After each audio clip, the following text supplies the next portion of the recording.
How's it going, everyone? Danny here with Rhino Van, and today we're going to be going over how to install our all-in-one Rhino Van Flares for your Mercedes Sprinter. For the purposes of this video, we're only going to go over how to install the flares themselves, but like, comment, and subscribe if you want to see a future video on how to cut out your steel panels or your existing windows. Let's get into it. You might be wondering what makes our flares special. The first thing is that they come to you fully assembled with little post-processing necessary prior to installation. The second thing is that they're fully insulated and come with an interior lining installed already. Some manufacturers charge extra for this service, others don't have a solution for that at all. Ours comes all together. And the last thing is that it comes pre-primed, ready for paint or wrap match your van. Now with all that out of the way, let's get to how to install these. First, we're going to need some tools. Some you may already have on hand, and others you may have to purchase. We did our best to make this as straightforward as possible. High-strength adhesives such as Seal Bond 105, a glue application or caulking gun, some isopropyl alcohol, I'm recommending higher than 90%, a box cutter, 1.5-inch blue painter's tape or something similar, a generous amount of rags or shop towels, and the last thing you'll need that isn't included in the kit is a support structure for the driver's side that can be constructed out of 2x4s. You'll want a post that's roughly 65 inches tall and a mover's blanket or something similar to place between the flare and the support to prevent marring the paint. If you want to see a sample of what this looks like and how it's used, please use the timestamps to navigate to the driver's side flare install section of the video. This support is crucial for holding up the driver's side flare, and you should not continue unless you have this ready. Next, we're going to do a little bit of prep on the flares. The process for the preparation phase is the same regardless of which flare you start with. We want to start by taking some isopropyl alcohol and quickly wiping the edges of the flare that will make contact with the van, as well as the edge of the van's window frame in order to ensure that we have a clean working surface. After the surfaces are cleaned, apply the clear bumper pads to either the edge of the flare or on the van, as shown in the footage. We recommend applying them to the flare to prevent misalignment. If you apply the bumper pads to the flare, just make sure there's enough area to draw a singular bead of adhesive along the perimeter of the flare. These bumpers will prevent the glue from being pressed out excessively when pressure is applied to the flare. This leaves an optimal amount of adhesive between the flare and the body of the van, as well as reduces cleanup. Next, we'll apply the adhesive. We're using high-strength adhesive such as Seal Bond 105 along the flare's edge, which will rest against the van. Cut a triangular opening in the applicator tip similar to what you see in the video. We want to draw a bead roughly 12 millimeters or half an inch tall. Take your time with this process, as this step dictates how well the flares adhere to the van. For the passenger side of the flare, you can rely on the sliding door rail to support the bottom edge of the flare. Check for alignment to the window cutout, and then press firmly to compress the adhesive between the two panels and form a seal. Use blue painter's tape to hold the flare to the van.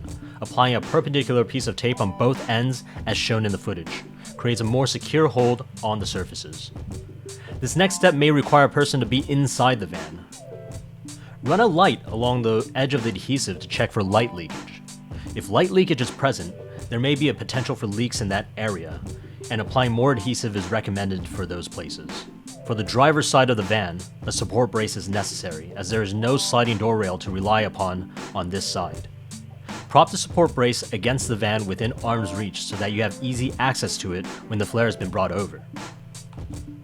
Bring the flare over and align it to the window cutout on the van. Prop the support brace under the flare and press the flare firmly into the van. You'll have some working time to align the flare to your liking and adjust the support brace as necessary to keep the flare in place. Wipe away any excess adhesive that squeezes out using some isopropyl alcohol and a rag or shop towels. Make sure there isn't any left on the bodywork. After that, you can proceed to tape everything down just like on the passenger side, but make sure not to accidentally kick the support brace away. Wait roughly 24 to 48 hours after this step to allow the adhesive to cure.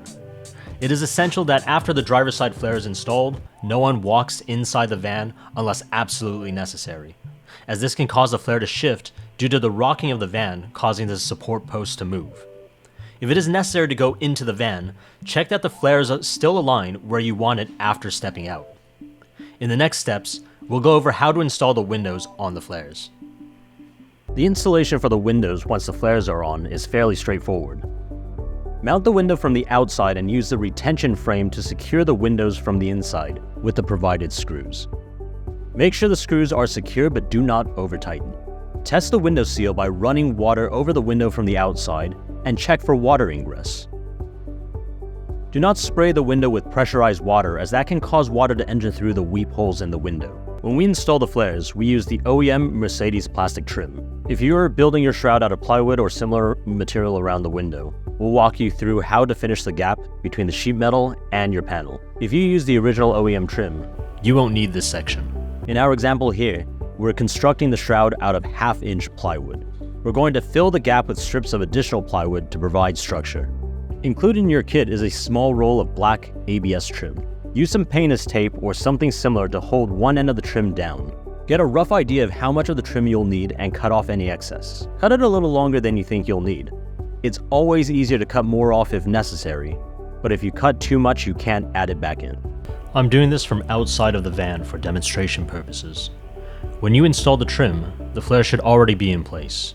If you have a radius for your window frame, adjust the ABS trim to match your radius. If you have sharp angles, cut individual strips to join those edges together. Use a silicone sealant or something similar. Glue the ABS strip in place. We found that GE all-purpose silicone sealant works very well on ABS and wood. If you're creating the trim with a single piece of ABS, we recommend placing the seam along the top corner of your shroud in a discrete location. We recommend using an adhesive comb or something similar to help spread the adhesive evenly. And that's it. With the windows installed, your flares are complete and you're ready to enjoy your van.